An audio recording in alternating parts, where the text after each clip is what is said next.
Monica Harding.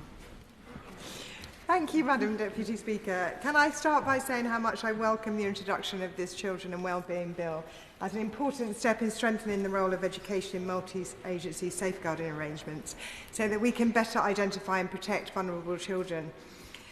One of my own head teachers in my constituency reached out to me and said children do disclose to teachers, particularly in primary school. We spend so many hours with children, we are often the voice for the child.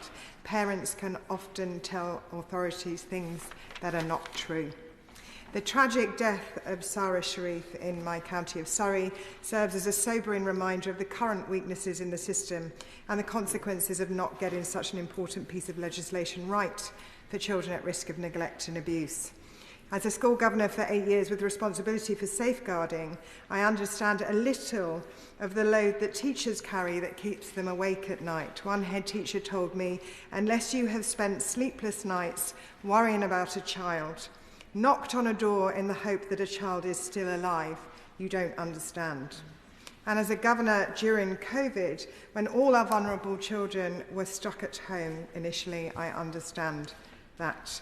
So this bill is a welcome first step, but there is much more that the government can do to support children and young people.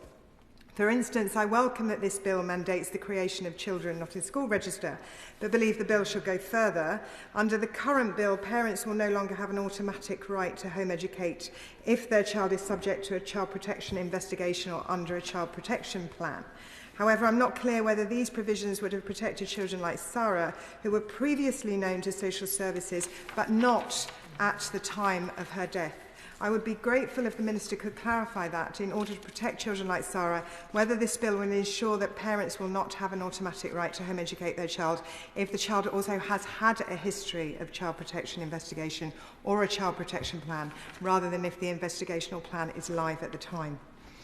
I also am pleased at the provision that is there for local authorities being compelled to share information. It took one school locally 4 years to track down a family who had withdrawn their child, and that family then went missing. I also support the calls that this bill should make a provision for a dedicated qualified mental health professional in every school, making sure that all children and parents have someone they can turn to for help. In Surrey, there are almost 7,000 children waiting for an average of 8 months on mental health waiting lists. So putting a dedicated mental health practitioner in these schools would be highly effective in reaching large numbers of children and young people too. And I'm disappointed finally that this bill falls short of tackling the problem of SEND education in England, as these children are particularly at risk of being forced out of the school system and potentially into much more vulnerable situations. There are 1,800 children in Surrey missing school because of a lack of provision. Order. Thank you. I call